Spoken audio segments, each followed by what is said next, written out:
Hi everyone, welcome to the June 2024 edition of Archaeology News. Come on a journey through time with me, exploring the latest exciting archaeological discoveries from around the world.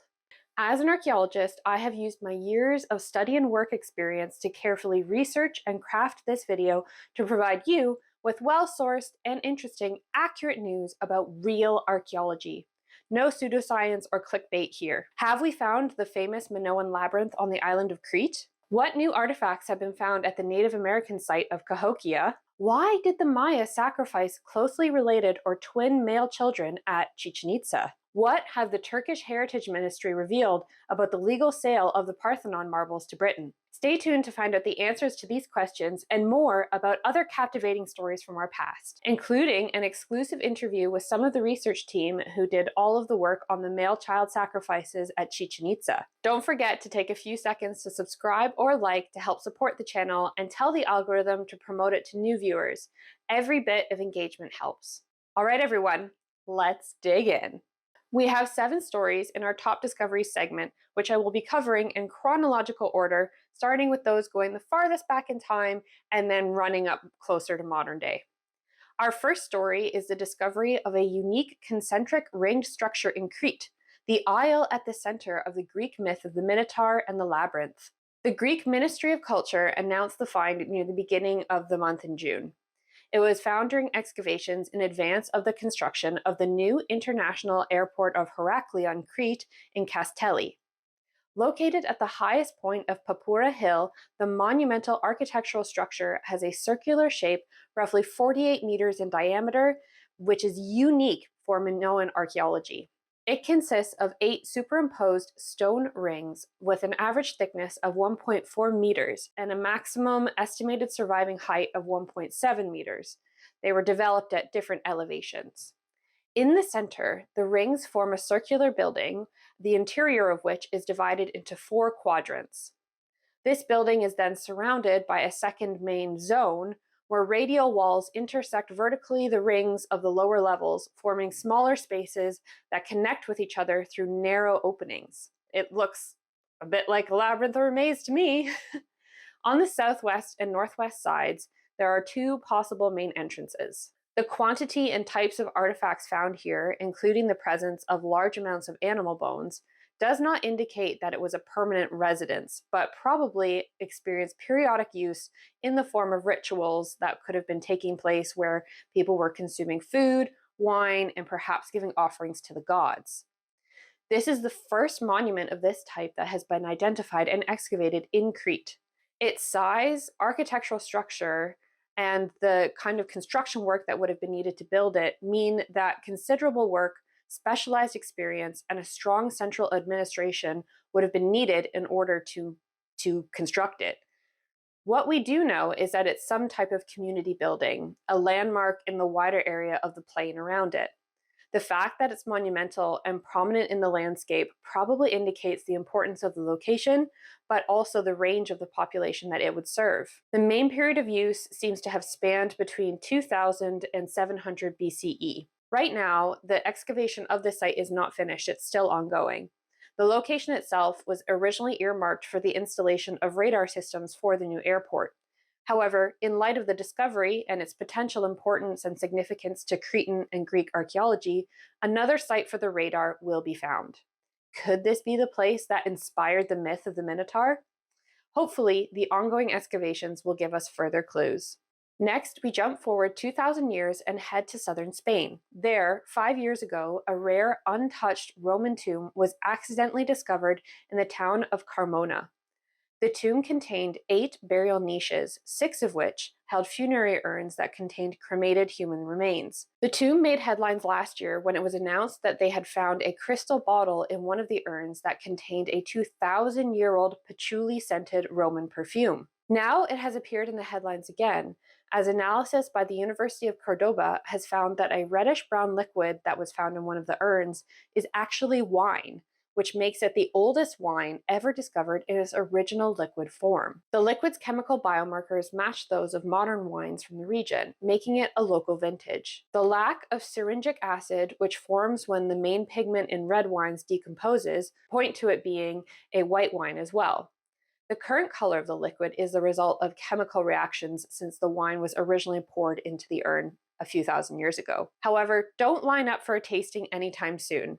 While microbiology has confirmed that it is not toxic, the vintage is truly full-bodied, as it also contained the cremated bones of a man and a gold ring decorated with the image of the two-headed Roman god Janus. Now we travel to the coastal city of Gyeongju in South Korea, where a discovery in the ancient tomb site at Gyeongsam has challenged the long-held assumptions about early Korean burial practices. This ancient cemetery site serves as the noble burial ground for over 1,300 noble tombs dating back to the Kingdom of Silla. This kingdom ruled southeastern Korea from the 1st century BCE to the 7th century CE and was renowned as a country of gold. In this discovery, two recently excavated tombs from the cemetery have revealed a previously unknown burial type for the period. Typically, early Silla burials feature a wooden frame for the body, covered by an earthen mound and surrounded by a distinctive stone boundary. The new tombs date back around 1,500 years and differ from this template in structure and contents. Tomb J171 is a single-chambered tomb, while tomb J172 contains both a main and an auxiliary chamber. Notably, both lack the traditional stone boundary and instead feature a unique stone mound structure. Inside the mounds, archaeologists found a trove of artifacts, including decorated pottery lids, legged bowls, and an array of silver-laden equipment for horses. These silver horse ornaments have sparked particular interest, as they are considered to have been important status symbols in ancient Silla society. Next up is a site in the United Arab Emirates. On the island of Al Siniyah, excavations have uncovered ruins from the 6th century CE, which may be the remains of the lost city of Tuam, making it potentially one of the most significant recent archaeological discoveries in the Persian Gulf region. Previous research on the island revealed a pearling village and Christian monastery. Now the excavation team have found evidence of a sizable settlement that began in the 4th century CE and peaked in the 5th and 6th centuries. The evidence consists of large semi-urban tenement buildings, each around 30 square meters, and tightly packed around narrow alleyways. These buildings, indicating a sophisticated and densely populated city, suggest the presence of a stratified social structure and a thriving urban environment. Also found were significant amounts of date wine jars, likely from Iraq, and fish bones, indicating a well-connected and diverse trade system.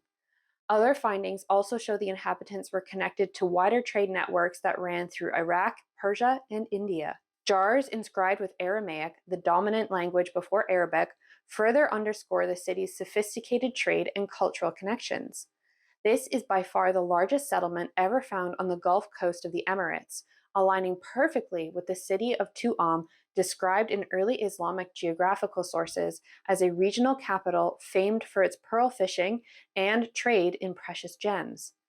The city reached its zenith in the 6th century, matching the chronology of this site.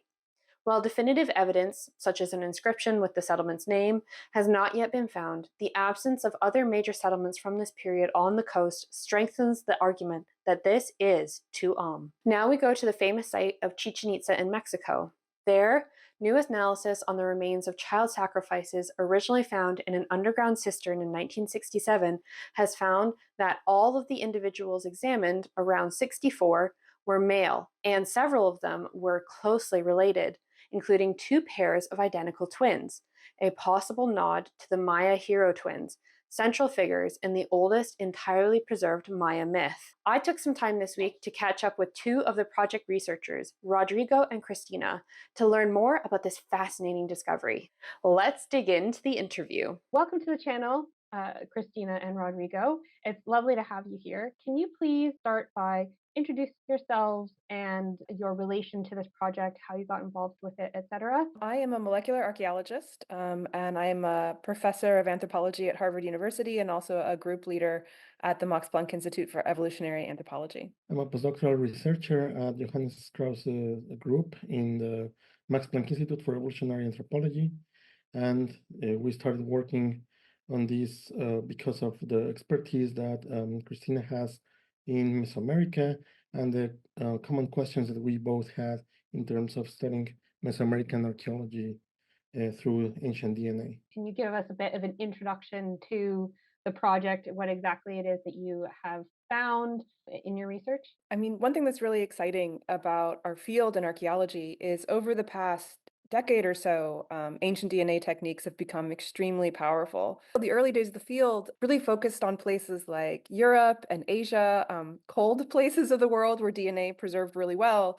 And many places got very little attention during the development of the field, in part because it was more challenging to work there, and certainly Mesoamerica is one of those regions. Because of the tropical climate and the high temperatures, it's always been a challenging place to do ancient DNA work. But there's been tremendous gains in technology over the past decade, and we're at the point now where it's really becoming possible for the first time to do large-scale genomic studies in the Maya region, for example. And so we have this whole bank of archaeological questions that have been built up over decades that would really benefit from a molecular approach. And it's very exciting that for the first time we can really apply genetics now to try to kind of reconstruct these aspects of history that have been so difficult to understand otherwise. Basically, what we had were a lot of questions that we wanted to answer in the best way possible, because we know that when we work with archaeological remains, it's a semi-destructive procedure, because we need to drill, we need to cut, we need to analyze, and the bone is never going to be the same afterwards. So we wanted to get as much information as possible out of the bones that we selected. And yeah, that was the main reason that we wanted to make so many questions. So we have a little bit of questions related to the archaeology of the place. We have some questions regarding genetics. We have questions regarding immunology.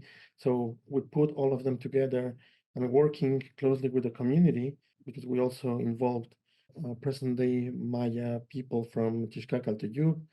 We also got some questions from the community, and of course, some feedback from their perspectives on this project. One of you tell me a little bit more about the specific sample that you've analyzed, and why did you decide to sample it, or like why is it significant to the site of Chichen Itza?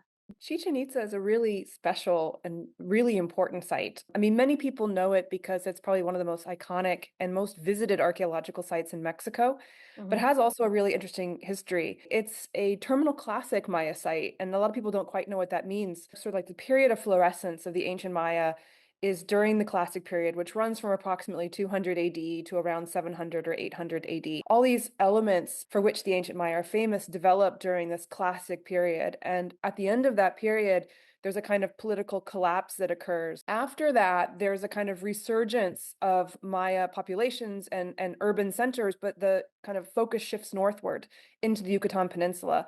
And Chichen Itza is really iconic of one of those cities that kind of rises out of the ashes of the fall of the classic period, dominates the entire Yucatan region. It has far-flung connections all across Mesoamerica. So there's many questions as to kind of what's happening at Chichen Itza, and how does it kind of relate to these broader historical events that are occurring amongst the Maya.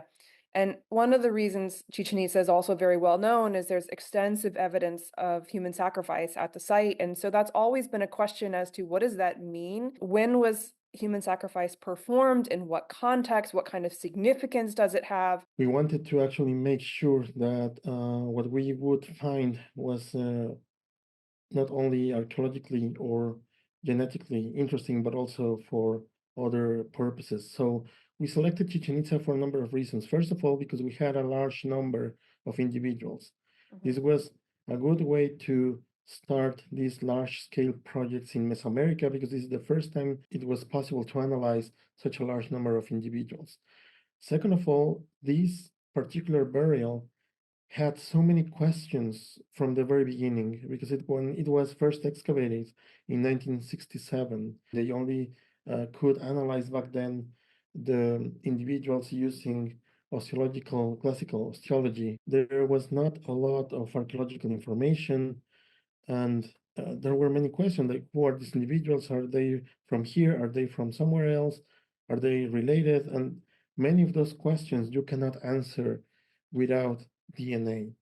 So we wanted to start incorporating all these new techniques and put them together in a way in which we could tell the whole story. The other idea was to involve people who would actually be interested in engaging with community. And we found with Joana and Julio, so another of our co-authors from Yucatan, we found the perfect team. What we're really excited about is to be able to bring a lot of new ways of investigating this history and try to bring clarity as over, what were the kinds of ritual activities that took place here and what might they have meant to the people who performed them. We can summarize the three main findings in one part that is regarding the archaeology of the site, in which we found that these individuals that are aged between 3 and 6 years old many of them are related, all of them are male, and we found two sets of identical twins, which already points to some ethnohistorical accounts for the hero twins in the Maya cosmogony. Second finding is the genetic continuity between the people that once lived in Chichen Itza and modern Maya people from the region, so the people from Tixcacal to Yub. They basically share the same genetic background, the same genetic makeup, which allowed us to answer the questions regarding adaptation to metabolism, to diseases, and that would be the third main finding, in which we found that some genes, some immunity-related genes, have shifted the frequency from the times of Chichen Itza and present-day individuals. And this points to an adaptation to salmonella and salmonella infection, so they became resistant to salmonella, which is a pathogen that got introduced during the colonial period in Mexico. You mentioned already the hero twins. Can you elaborate a little bit more about the significance of the relation between the individuals, specifically the identical twins, and how you think that ties into this myth? So there's a colonial book called the Popol Vuh. It's a very famous book that records a lot of the mythology and the history of the Maya people. It's one of the few books that really survives today because the Spanish famously burned most of the Maya books that they encountered. In it, there is the story of the hero twins. And the hero twins are not known only from this document, but they appear throughout classic Maya art. They're present in lots of different paintings on vases, on murals. So we have a lot of evidence of the story of the hero twin. It seems to be one of the oldest Maya stories and goes back to the very kind of beginning of kind of Maya society. Within this story, there is a set of twins who upset the gods with playing of the ball game, and they battle the gods of the underworld and they lose. But before they're kind of fully gone, one of them impregnates a maiden who's part of a tree, and she has twins. So they're twins of twins, and those twins grow up and again draw the attention of the gods of the underworld, who try to trick them, but they descend into the underworld and they actually outwit the gods and they avenge their fathers. Part of the way that they avenge their fathers is they undergo repeated cycles of sacrifice and rebirth. The story of the hero twins is often linked to the agricultural cycle of maize, and it's a really fundamental story within Maya mythology. So when we first saw in this particular context, first of all, these children were buried in something called a choltun, which is a subterranean chamber that was used for water storage in the Yucatan. And subterranean chambers, whether they're caves or choltuns or these kind of watery underground structures, are often associated with access to the underworld, access to the gods of the underworld. And because of the story of the hero twins battling the gods of the underworld and finding identical twin pairs within this choltun, immediately kind of recalled this connection between the hero twin story and what seems to be this particular context of ritual sacrifice that we think is related to the story of the hero twins. This is one of those things that we could not have had information about if it were not for DNA. Because before, if you look at the bones, you cannot tell whether these two individuals are related anyhow. But now that we have access to these amazing technologies, we can actually see what's going on there. Finding these individuals and finding that many of them are actually related to each other within the Chultun, and given the fact that these individuals span through at least 500 years, one can start imagining how important this burial was. It was not just some random burial, it was not just one in a lifetime sacrifice. This is something that was carried on by generations over generations. We know from other contexts, from the colonial period, that there were many instances in which individuals were selected to embody certain gods or certain deities, and would live as those deities and then be sacrificed at the end as part of a regularly occurring annual or semi-annual religious festival. And so we think, given the time period over which this took place and the number of relative pairs that we found, that this may very well be what this represents. In the early 20th century, E.H. Thompson dredges the sacred cenote, and he finds the bodies of, or the skeletal remains of many young individuals. And kind of drawing on some colonial sources in his own imagination, he asserts that these are kind of these young women being thrown into the cenote as sacrificial victims. And this captures kind of a lot of people's imagination at the time. It appears in travel logs, and it kind of enters into this public consciousness of what the sacrifice was about. But actually, there's many different contexts in which sacrifice took place amongst the ancient Maya. In many cases, the sacrifices are of children. Not all, but in many cases. And one of the problems with trying to understand those burials is that you cannot determine the sex of a child who has not yet gone through puberty. In this particular case, we were able to use genetic analysis to determine the sex of these children. And what was totally remarkable, or something that at first we just were completely surprised by, was that every single one of them was male. And this is something that very rarely in archaeology do you see such a really clear pattern. This spoke to a very specific ritual that was taking place.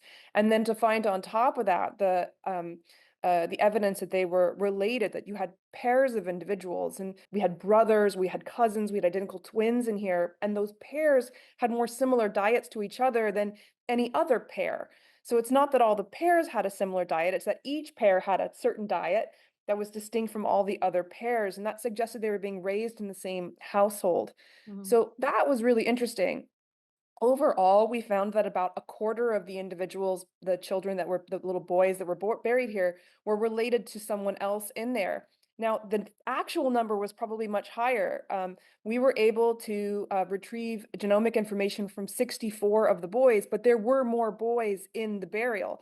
And so probably, very likely, all of them had a relative there. It's just some of them are amongst the ones we weren't able to analyze. Can you each tell me what your kind of reaction was when you first got these results? We were expecting, at the very least, that the burial would not be sex biased. So when we found that they were all males, first of all, you rerun everything because you don't want to make such a claim.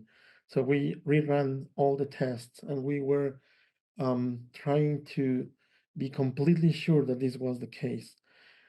After that, we were completely sure, and then we were shocked, like, okay, this is a big thing, because this is challenging these ideas that were already embedded in pop culture as well, about this virgin girl sacrifice, and now you're retelling the story. And second, when we found that there were some individuals that were related to each other, because then you have an ensemble of male individuals, but then you learn that they are actually related, and then you learn that there are two sets of twins, and this changes everything, because now you can add another level, another perspective on what's actually happening there.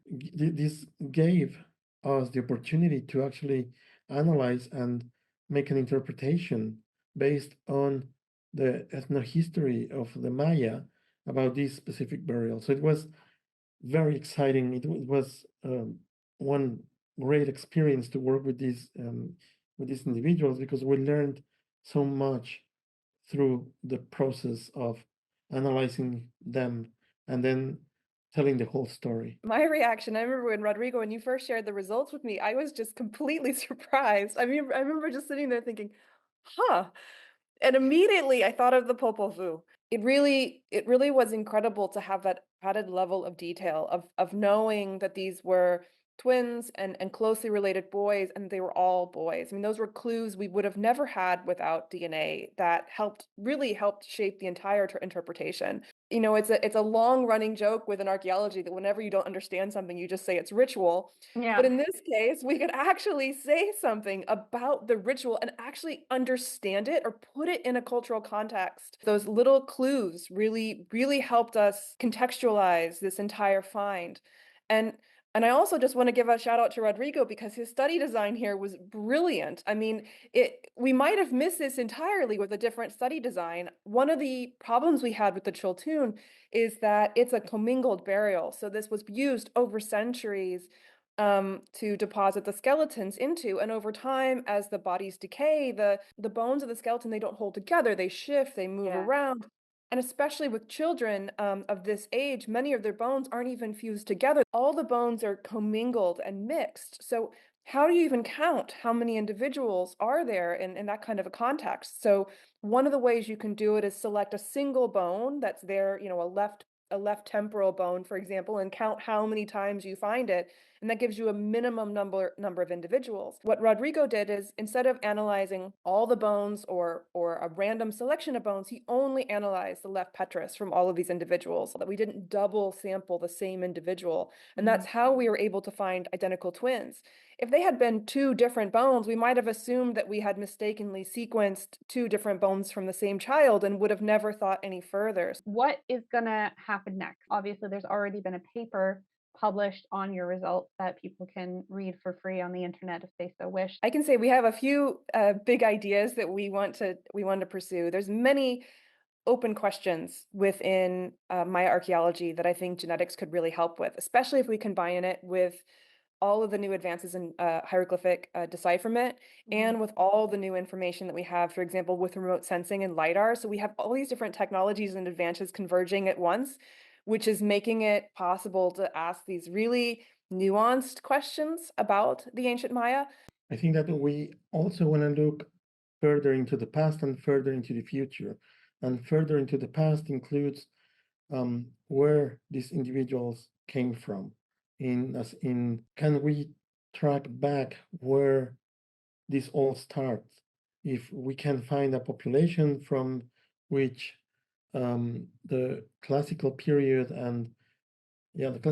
Maya stemmed from. That would be one question, and we are working on some samples that may point to that direction. And on the other hand, looking to the future, one of the great things that we got out of working with the community is that we can explore questions that we never thought of. Well, I look forward to hearing what all of your research is going to bring to us in the future. And thank you so much for coming on today. It's been really interesting to learn about this and to hopefully be able to follow further research and see what else ancient DNA can tell us about Mesoamerican populations. Thank you Sounds so good. much. Hopefully, you can all agree with me that this is a really exciting find and contribution to our knowledge of Maya, religion, culture, and sacrificial practices. Our next discovery takes us north to the site of Cahokia in Illinois, America. Cahokia is the largest and most significant urban settlement of the Mississippian culture, known for its massive earthen platform mounds built approximately 500 years before European contact. While the people who lived at Cahokia were one of North America's most sophisticated societies, there is still so much to be discovered about them and this site. No one actually knows their ethnicity, language, songs, or even what they call themselves. Recently, archaeologists and students from St. Louis University have conducted a series of excavations on the western periphery of the Cahokia Mounds and made some surprising discoveries, including wall trenches, micro-drills, ceramics, and structures that date back 900 years. These finds shed new light on a critical period in the chiefdom's history, coinciding with Cahokia's rapid population growth. To find out if there are any more mounds or archaeological features within the acres of dense forests and marshy land close to the site, an aerial survey using drones and LiDAR was also conducted. Soon, researchers will also embark on an ambitious project to create the most comprehensive and reliable 3D map of the Cahokia Mounds, aiming to provide a detailed and accurate representation of the famed prehistoric site, which will serve as a valuable resource for future studies and research. Our last discovery for June was found off the Atlantic coast of Canada in the Labrador Sea. There, an expedition led by the Royal Canadian Geographical Society have found the remains of the Quest, the ship carrying Ernest Shackleton back to Antarctica 7 years after his famous but ill-fated attempt to cross the continent, which spawned one of the greatest survival stories in the history of exploration. Unfortunately, the great explorer never reached his intended destination, as while aboard the Quest, he had a heart attack and died in 1922. The ship continued sailing for another 40 years until it sank on a seal hunting voyage in 1962. Shackleton's ongoing legacy and the discovery of his more famous ship, the Endurance, at the bottom of the Weddell Sea last year spurred on a desire to find the wreckage of his last ship. But the Quest's discovery didn't come easily. The crew battled treacherous conditions, including dense fog and malfunctioning equipment, after they left the port of St. John's on June 5th. They scanned the ocean floor using sonar for 17 grueling hours before finding the ship intact and sitting on its keel with the mast down. The next 5 hours were spent towing the sonar back and forth over the wreckage, gathering more angles and pictures of it at the bottom of the Labrador Sea. Eventually, the experts aboard were able to definitively declare that they had found the Quest. There are plans to return to the site later this year to take more images and video footage of the wreck. A podcast has been recorded and released about the discovery, and I have linked it in the video description here if you'd like to listen. That's it for our top discoveries. Which one was your favorite? Let me know in the comments. If you enjoyed this segment and are enjoying the video, don't forget to give us a like. Now we're going to move on to current news and events. First up is the announcement that UNESCO officials have recommended adding Stonehenge to a list of World Heritage Sites that are in danger because of the plan to build a tunnel under the precious prehistoric landscape around it, not directly under Stonehenge. Just want to make that clear. The proposed 2-mile tunnel is intended to speed up journey times and remove the sight and sounds of traffic from Stonehenge's surrounding landscape. Those opposed to the tunnel argue it will wreak havoc and irretrievably damage the prehistoric landscape around one of the UK's most famous and oldest monuments. Next month, the plan will be discussed by UNESCO's World Heritage Committee at a meeting in Delhi. What do you think? Have you been to Stonehenge and seen all the cars go by? Do you think a tunnel is a good idea or not? Let me know in the comments. Next, the Parthenon marble ownership issue between the UK and Greece has once again landed in the news. I almost feel like at this point, if I wasn't pregnant, I would be able to play a pretty successful drinking game about how often this tends to come up in the news. I feel like I talk about it like every single month. This happened after a Turkish official cast doubt on the existence of proof long cited by Britain that it had legally acquired the 2,500-year-old sculptures from the Acropolis in Athens. The British Museum maintains that Lord Elgin removed the sculptures legally after Ottoman authorities granted him an imperial edict, also known as a firman. However, this month at a UNESCO meeting in Paris, when a British participant repeated this claim, Zeynep Boz, the head of the Turkish Culture Ministry's Anti-Smuggling Committee, said that no such firman document has been found in their archives despite years of searching by historians. The only known existing document referring to the imperial edict is an Italian translation of it, which contains no signature, stamp, or seal of the Sultan to show that it was official. The Greek culture minister says this supports what they have been arguing for years, that there was no firman at all. When asked for a response, the British Museum referred to a statement it gave to the UNESCO meeting, reiterating its desire for a Parthenon partnership or sharing agreement of the sculptures between Greece and the UK to resolve the dispute, and said it had nothing more to add. That's the end of current news and events. We'll close our program today talking about archaeology and entertainment and pop culture. First, Netflix has renewed Graham Hancock's pseudo-archaeological documentary series, Ancient Apocalypse, for a second season. I'm not mad about this. I'm not even surprised. I'm just disappointed.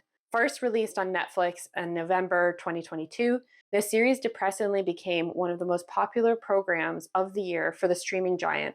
And so, like I said, I'm not really surprised that an entertainment company would want to create more of the kind of content that clearly a lot of people are going to watch, despite the objections by many archaeologists and lots of other people to the claims of the program that it's nonfiction. The Society for American Archaeology even went so far when it was released to ask for it to be reclassified as fiction. There is a plethora of content from archaeologists that you can find on YouTube and the wider internet about why the program and its claims are basically bogus. I would recommend starting with Mini Minuteman or the Flint Dibble and Graham Hancock debate on the Joe Rogan show if you want to learn more about why this kind of content just doesn't really hold up. At the time that I was writing this, it was also announced that the series actually had to scrap filming plans for the second season at the Grand Canyon and the Chaco Canyon due to objections from Native American groups. This is because the program and Hancock promote an idea. I can't really even bring myself to call it a theory because there is no scientific evidence behind it, that an advanced Ice Age society responsible for modern understanding of math, architecture, and agriculture was wiped out by floods triggered by comet strikes nearly 12,000 years ago. Key to this development is that this idea is presented in the program as being superior to what the first inhabitants of the area, the Native Americans, have to say about their own history. An application to film at the Grand Canyon was lodged by ITN Productions, who make Ancient Apocalypse, in February, with a further permit for Chaco Canyon then granted.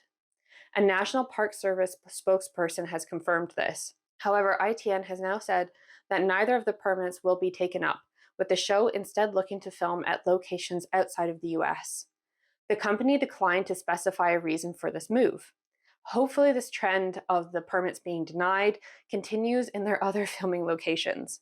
In my opinion, there is no need for the program to film at these places, since all they're doing is effectively using it for background scenery, and they're not actually going there to conduct any excavation, research, or analysis that will contribute to our overall knowledge of the site. They just want to go there to talk about what they think happened there. Learn to use a green screen, Graham, honestly. Our last entertainment story featured for today concerns a British High Court ruling on the portrayal of a former university official in Steve Coogan's film, The Lost King. I reviewed this film when it first came out, and you can watch what I thought here.